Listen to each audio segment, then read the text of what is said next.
Welcome everybody to another beginner Splinterlands video. This time I'm going to address by far the most common question that I receive, and that is, which cards should I acquire first? So anyways, on to the cards. Summoners. First two here, the first one here, one of the first cards that I actually bought, I think it may have been the first card I bought, is Mylar Crawling here.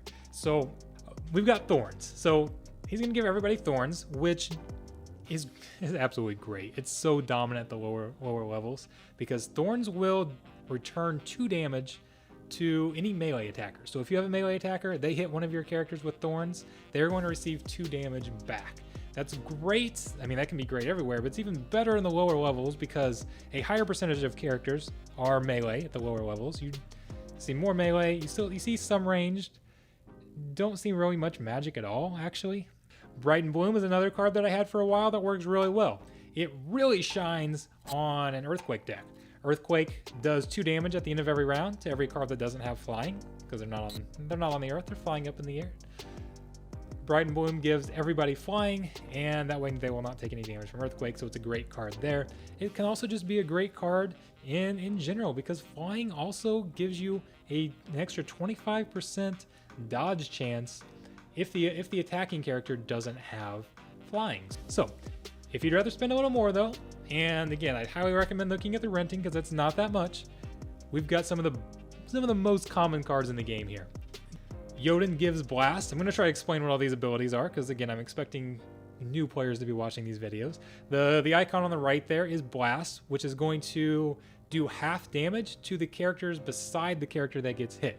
So it works well in general, but it works really well if you pair it with like Snipe. For example, Sneak also works well too, but Snipe will let you hit a character in the middle and then can damage on both sides. So it does 50% damage, so you're basically doing 200% damage total. And ramping up your damage and hitting multiple characters is just very, very powerful, especially at lower levels where a lot of the characters have only 1 or 2 health anyways. You can take out 3 characters at once sometimes, it's great. Then Llama Mage has, so the +2 health and 2 abilities over here, which just work well. The one in the middle is Cleanse. The one in the beginning is Last Stand. What Last Stand does is whenever that character is that card is the last one remaining, it's going to increase their speed, health, armor, and attack by 50%. So what's really powerful is when you combine it with a character like Kron. You'll see Kron later. Kron can heal, has 10 health, 3 magic damage, so he ends up with what, 16 or 18? I think it's 18 health. Whenever he's in Last Stand, he's just healing up a ton. You can't prevent that healing because Llama Mage has Cleanse, and that combination, Llama Mage plus Kron, can win you 80% of the matches you can use them in the lower levels. I mean, you just throw Llama Mage, Kron out there. It doesn't matter what else you have, easy win. So that can carry you pretty far. So those are very, very just overpowered cards. It's overpowered, very powerful in general. Even later in the game, at the beginning they just wipe through teams. So on to the neutrals.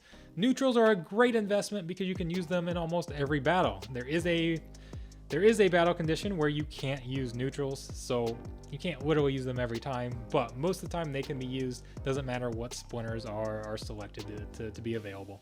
Furious Chicken on the left, 0 mana, only 0 mana card in the game. If you don't have enough mana, or you don't have enough mana to fill the slots, Furious Chicken is just a free card. A free card you can slide in there. You can put it in various places depending on where you want it to absorb some damage. It's only going to absorb 1 hit, but that 1 hit can be the difference in the battle. I highly recommend that for everybody. It's even in Champion League, it's a staple of every deck because it's a free card. So Creeping Ooze only costs 1 mana, decreases the speed of everybody on the other team. Speed is so important in this game. Not only does it determine turn order, which is very important, but it also determines dodge chance. Your dodge chance, before accounting for any other sorts of abilities, like I mentioned flying, is the difference in speed times 10%. So if you have a 1 speed card trying to attack a 5 speed card, there's a 40% chance to dodge, again, before factoring in flying, or any other evasion, things like that. So decreasing the speed of the opponent by 1 is going to either increase your dodge chance by 10% or decrease their dodge chance by 10%, depending on which speed ends up being higher. So great card there, cheap. It is something that, again, when you've got 1 mana left over, you can just throw it in there and it works really well. Goblin Mech is one of the best early tanks in the game. We're going to see some more tanks, but this is a great neutral tank. Works very well because it has high armor, a high combination of armor and health, so great hit points. Has 4 attacks, so it can do a lot of damage, and then has that piercing that makes its attack even better. What piercing does is allows you to continue your damage on past armor and into health. Then we've got Sandworm over here, who I'm now realizing doesn't have the stats. I'm sorry. He has 5 attack. That's right, 5 attack, only 1 speed, 5 health. He has Sneak, which allows him to attack the card in the back instead of the card in the front. You're not going to see a lot of strong cards in the back and the lower levels. So Sandworm can a lot of times just one-shot through all the cards from the back and can really decimate a team. He is extremely powerful on the lower levels. Now, once you get up to the higher levels, that 1 speed ends up being a little bit of a problem, and he's missing a lot of times. But even in the upper levels, when you have reverse speed, that 1 speed becomes very valuable, and Sandworm can really be played again. So he does even have a place in some of the upper levels as well, just not as dominant as in the lower levels. This is a very dominant card for pretty cheap, only 19 cents at the lower level. But anyways, the ones that I chose, there's a bunch of good ones. The top 4 that I feel like either I really dominated with or I had problems beating were first Cornelius over here on the left. One of the rare cards that has healing at level 1. Healing is super powerful. We're going to talk about that a lot. Healing is very powerful at the lower levels because there's not a great way to prevent it. 12 health means that he gets a lot of healing back each turn. He can win battles by himself through fatigue a lot of times. Even if he can't attack the first spot, there's a lot of times just not a lot of damage in the lower tiers, at the lower leagues, and they can't do more damage to Cornelius than he's receiving. After you get to turn 20, you go into fatigue, where each character is damaged an increasing amount as the round goes on. So then we've got a tank here that has no attack, but is so hard to get through because he has shield and void. Shield reduces the amount of melee and range damage coming in. Void reduces the amount of magic damage coming in. Sorry, gotta take a breath there. So even though he's only got 6 health, he's mitigating so much damage that it's hard to get through him. It is really hard to get through him, and then he becomes even more valuable at higher levels when he gets things like Reflect and can send damage back. When he's got Thorn, Reflect and Thorn, so he's sending all sorts of damage back at you. He is such a pain, and yeah, he's kind of an expensive card, but again, renting is very cheap. It's only 1 cent a day. That's a card that really gave me trouble. Halfling Alchemist. This is one of my favorite cards. I feel like this might be the most underrated card in the game.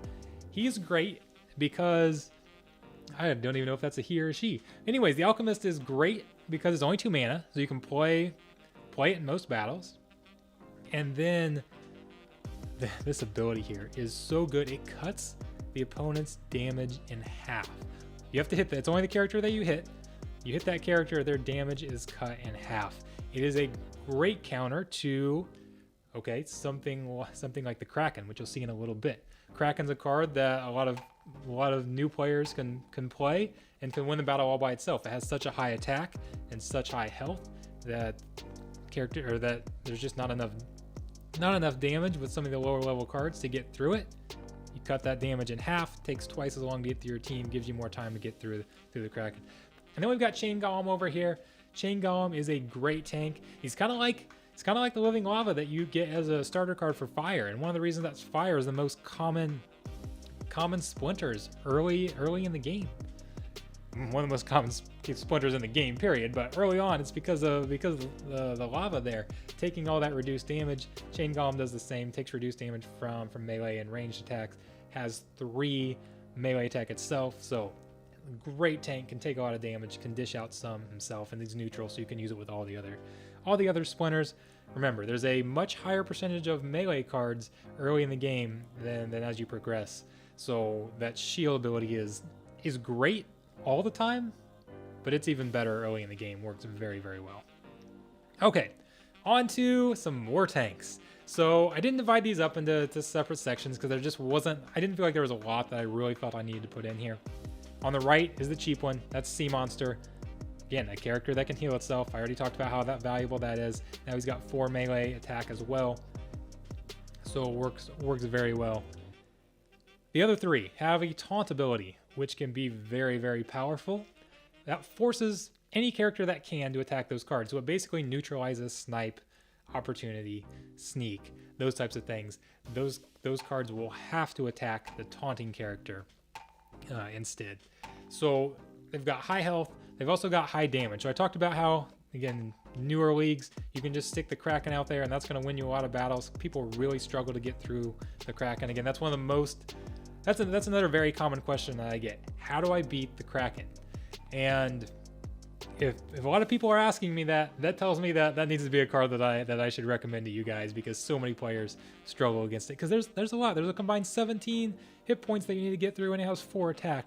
So if you just stick that card out there, that's going to win quite a bit. Or you'll see things like Kraken plus a healer that can also give people a lot of trouble. So those taunting characters can work pretty well. Dark Haan isn't, I don't recommend quite as much because it's only got the 2 attack, so it's harder to take out an entire team at a lower level. And Death is really a hard faction to play for new players, so a lot of people aren't using Death as much anyways.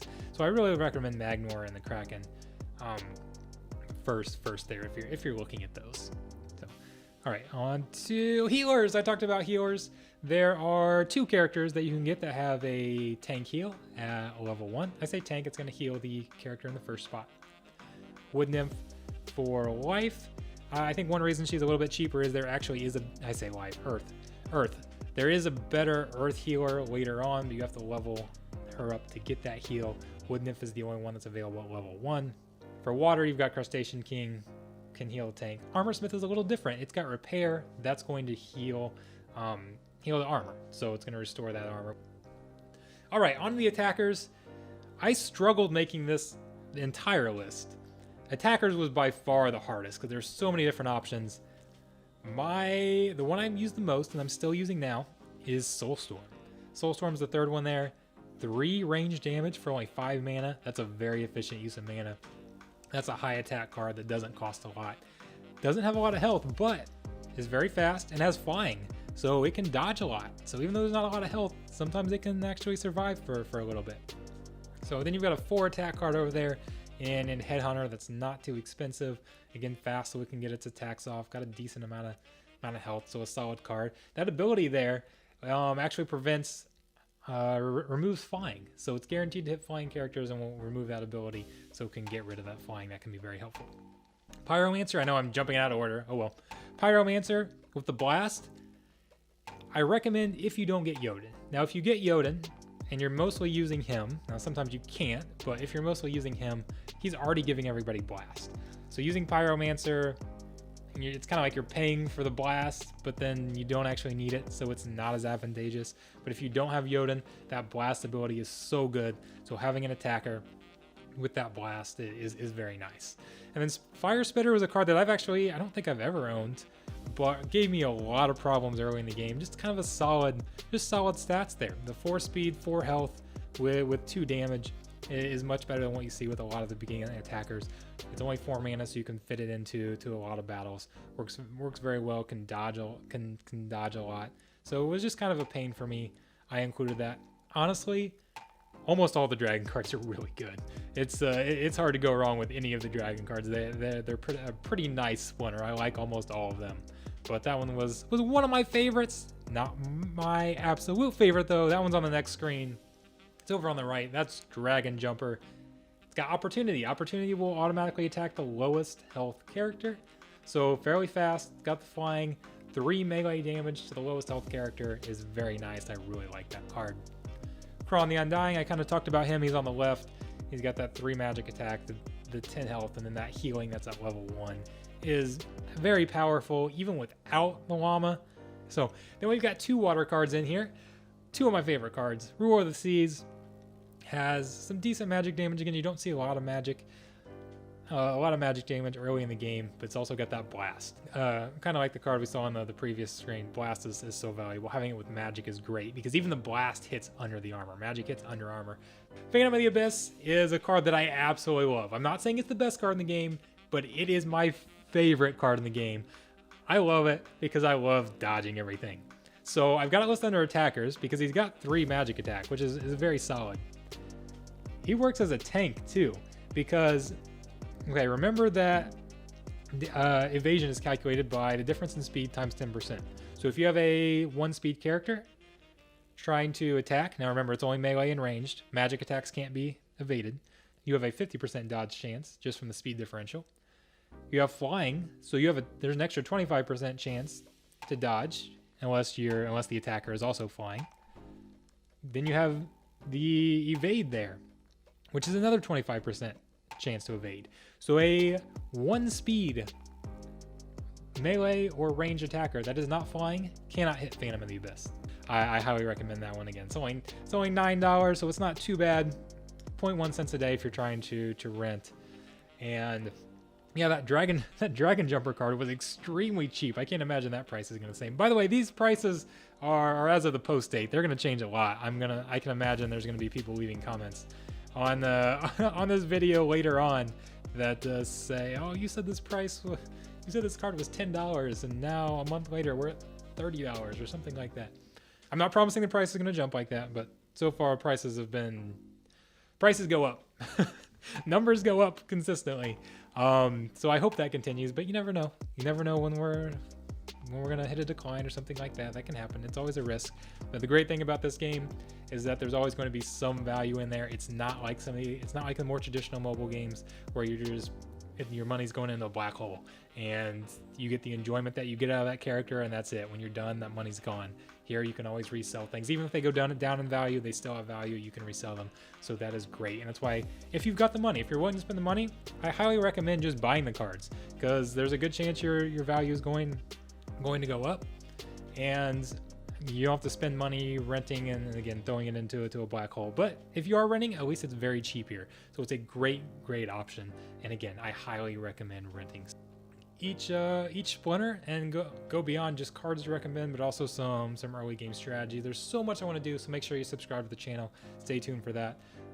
Of course, like the video. Any help you guys, any support you guys can give me, I appreciate. This community has been so awesome and so supportive. It's been absolutely wonderful, and you guys are so amazing. So thank you very much. Until next time.